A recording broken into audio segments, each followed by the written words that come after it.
Hi everyone, we're back this week for our last Thanksgiving recipe. We are going to do a green bean casserole, and it is the standard recipe that is on the back of the French's crispy fried onion box. So we're just following this. A lot of people eat this around the holidays. So if your family does, they're probably super familiar with it, but it might be a new recipe for some of you. The only thing you'll need to provide this week is the 3/4 of a cup of milk. Everything else, and the pepper. It's just a tiny amount of pepper. Everything else I sent home with you. So you are all set there. And this is actually a pretty easy recipe. It's very, very quick to start. And it takes about 30 minutes in the oven, but we really just want to see that everything's kind of bubbly on the side. And there's two parts. We're gonna use not the whole box. At first, we're gonna mix in 2/3 of a cup and then mix it, bake it for 30 minutes or until it's really bubbly on the side. And then we're gonna pour the rest on top and put it back in for 5 more minutes so they can heat up. So you do want to, you can use a 9x13, it'll just be thinner. I'm gonna use this one because it's, I'm just gonna have a thicker one, and my 9x13 has some food in it that I made last night for dinner. So,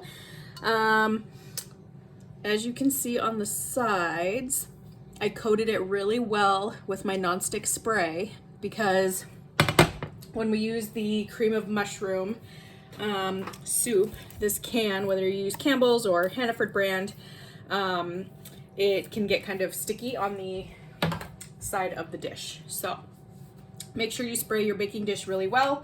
Oven should be heated to 350 degrees, and you want to drain the liquid out of your green beans. All we need is 2 cans of drained green beans going into the bowl.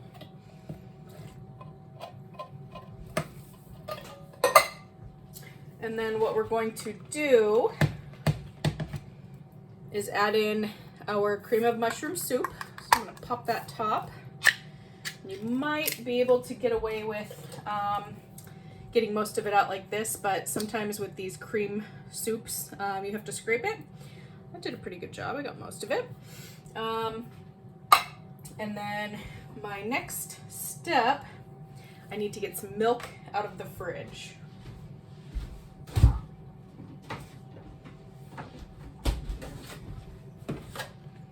So this part is 3/4 of a cup of milk. So I'm gonna do 3 of my 1/4 cups.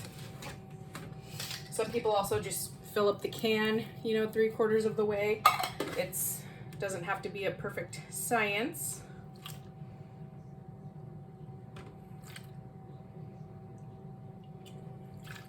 There's my 3. What I'm gonna do now is get a bit of a stiffer spatula, and I'm gonna start to mix this in. There, you can see it right there.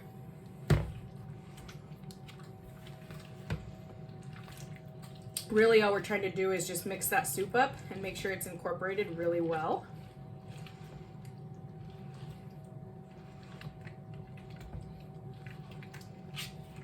So that's kind of what I have going at the moment.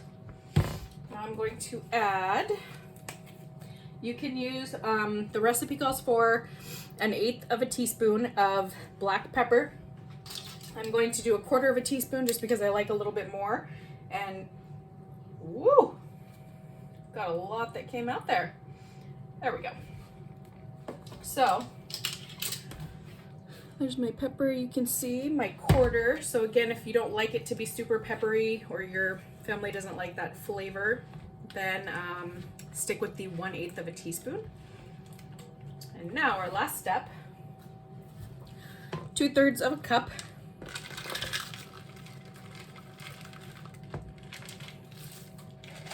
okay, and some people might even do half the box. So we're gonna just mix this in.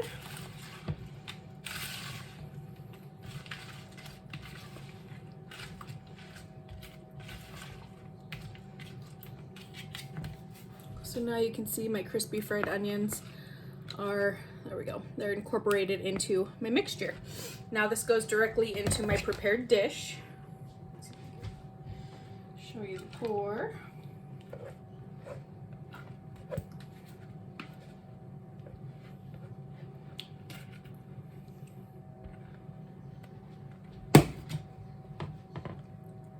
right.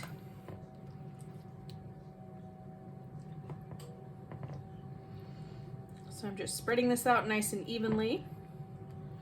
And then this is gonna go into the oven for 30 minutes or until my sides are really bubbly. We're gonna take it out for just a couple minutes to add the rest of the Crispies on top, and then we'll pop it back in for 5 minutes. So I will see you back here in roughly 30 minutes, but that's pretty much it. It's a really quick to prep recipe, so I'll see you back here shortly. All right, everyone. So this is after 30 minutes. You can see it's nice and bubbly on the edges. So we just have one more step to do, and be very, very careful when we're working with this dish, because this baking dish is super, super hot. All the ingredients inside are hot. It's bubbling, it's boiling. So just be super careful. Get the help of the adult in your household if you need any assistance for this last step.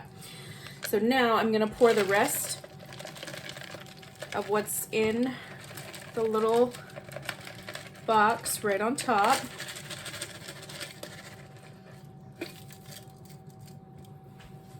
I'm just gonna grab a fork to kind of push it around.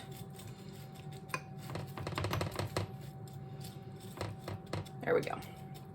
So everything's flattened and even. So this is gonna go back in the oven for 5 more minutes, and then we'll pull it out, and these should be nice and browned by then. And then we'll wanna let it cool before we dig in. But again, this is a really easy recipe. Kind of just mix everything together, dump it, and bake. So I'll see you back here in 5 more minutes. Okay, so we have our final product out of the oven at this point, and you can see how it's nice and bubbly. Everything that we just put on got really crispy in the last couple of minutes that it was in there. And so we're gonna let this cool. When it's no longer bubbling, you can go ahead and serve it. But I really like this recipe. It's a good holiday staple. Whatever you decide to celebrate, however your household celebrates, this is always a winner for me. A couple of options to change this. You can do things like add garlic powder, add bacon bits mixed in, lots of different ways to kind of change it up, but the classic is what we have done tonight, and I hope you all enjoy it. And I will not be seeing you until after the break, so make sure that you all have a wonderful time. I know we've got a couple weeks off with our school schedule, but I will see you after Thanksgiving, and we'll be back with some more recipes. Bye, everyone.